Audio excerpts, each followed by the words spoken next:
Hello and welcome to Cozy English Stories. Today we have a special story for you, one that touches all of our lives. It's about something we all do, but maybe don't think about enough: sleep. Let's begin our story. The Whispering Pillow. Once, in a small, quiet town nestled between green hills and a sparkling river, lived a young woman named Clara. Clara was a baker, famous for her delicious bread and delightful cakes. Her bakery, the Sunrise Loaf, was the heart of the town. Every morning people would line up, drawn by the warm, sweet smell of freshly baked goods. Clara loved her job, but she was always busy. She woke up long before the sun, at 3 in the morning, to start mixing dough. She worked all day, greeting customers with a smile, and in the evening she cleaned her shop and prepared for the next day.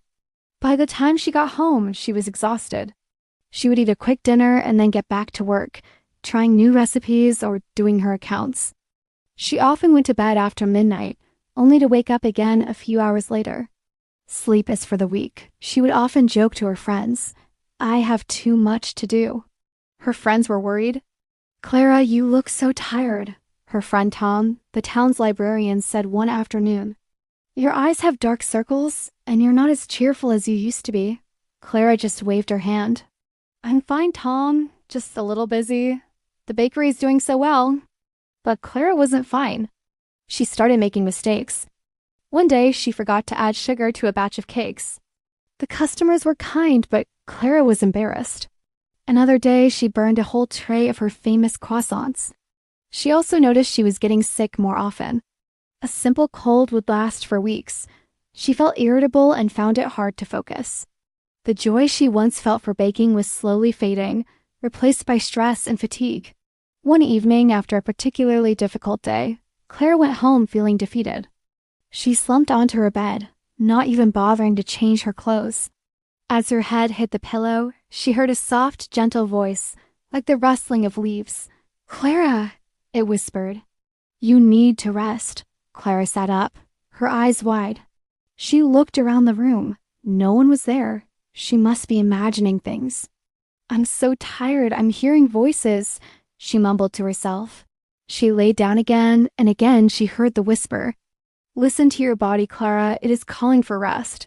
Sleep is not a waste of time. It is a gift." This time, Clara realized the voice was coming from her pillow. It was a very old pillow, a gift from her grandmother. It was filled with soft feathers and smelled faintly of lavender. Are you my pillow?" Clara asked, feeling a little silly. "I am," the pillow whispered back, "and I have watched you wear yourself out. I hold your head every night, but you give me so little time.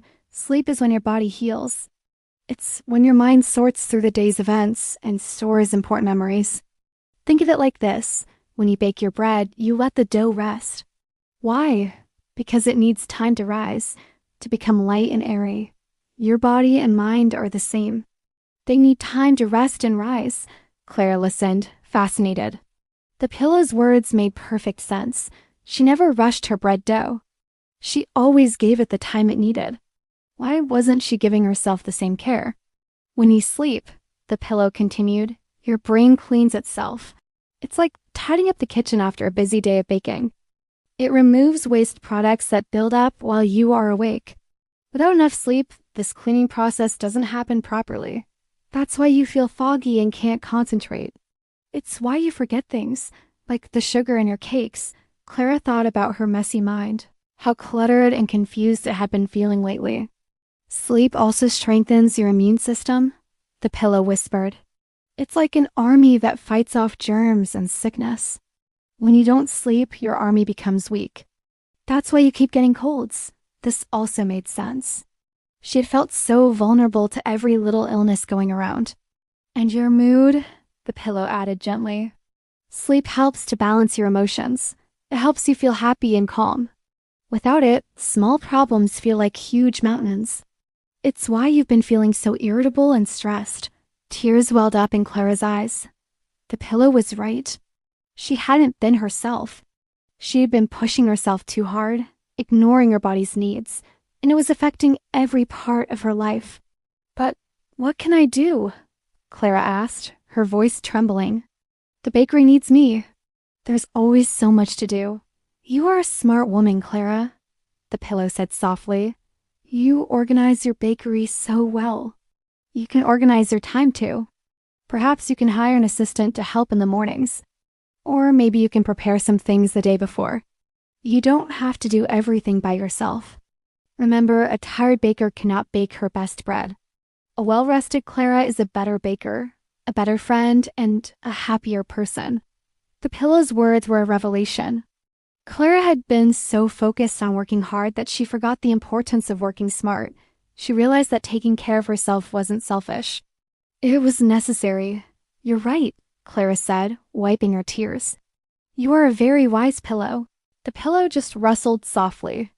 Now close your eyes, dear Clara. Let go of your worries. Let your body heal. Let your mind rest.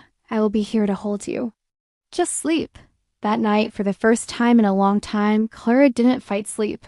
She turned off her phone, took a few deep breaths, and allowed herself to drift off. She slept deeply and peacefully for 8 full hours. The next morning, Clara woke up feeling different. She felt refreshed.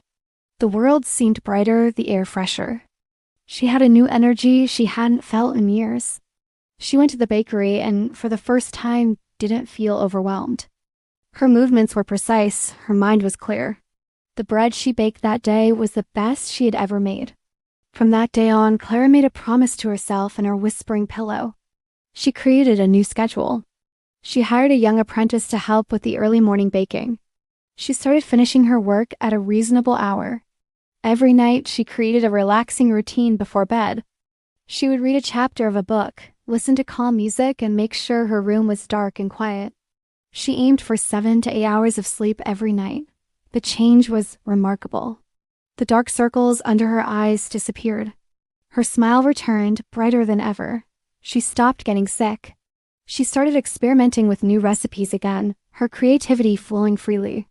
The sunrise loaf became even more popular, not just for its bread, but for the warm, happy energy of its owner. Clara never forgot the lesson her whispering pillow taught her. She learned that sleep wasn't a luxury. It was a fundamental pillar of health, as important as good food and fresh air. It was the secret ingredient she had been missing, not for her bread, but for her life. And sometimes, when the townspeople would tell her she looked well, she would just smile and say, "I've been listening to my pillow." They would laugh, thinking it was just another one of Clara's charming jokes. But Clara knew the truth. She knew that the wisest advice she ever received came from a soft, gentle whisper in the quiet of the night, reminding her of the simple, powerful magic of a good night's sleep. Thank you for listening to our story today. We hope it reminds you to take care of yourself and get the rest you deserve.